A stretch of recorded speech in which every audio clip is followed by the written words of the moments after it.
আসসালামু আলাইকুম প্রিয় দর্শক।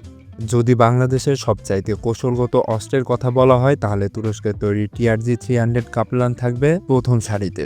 সীমান্তের চারপাশ বরাবর স্থান পরিবর্তন করে হামলা করা যাবে শত্রুর 120 কিলোমিটার ভিতর পর্যন্ত। আর যদি বাংলাদেশ গোপনে খান ব্যালিস্টিক মিসাইল সংগ্রহ করে থাকে তাহলে 280 কিলোমিটার পর্যন্ত শত্রুর ভেতরে হামলা করা যাবে। শুধু শত্রুর বিমান বাহিনী থেকে এটিকে বাঁচিয়ে রাখতে হবে।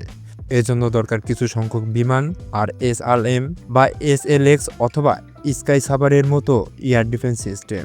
যুদ্ধে জয়ী হতে হবে না, আপনি জায়গা মতো হিট করার সক্ষমতা রাখলেই প্রতিবেশী বা কোনো শত্রু কেউই আপনাকে যুদ্ধ চাপিয়ে দেবে না।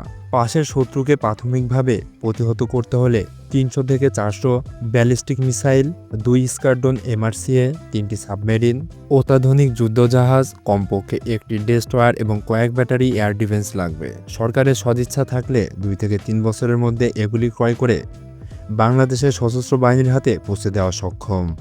বাংলাদেশের নিরাপত্তা বা স্বাধীন সার্বভৌমত্ব রক্ষার জন্য কোনো চিন্তাই নেই বাংলাদেশের সরকার বা এদেশের কোনো রাজনৈতিক দলের।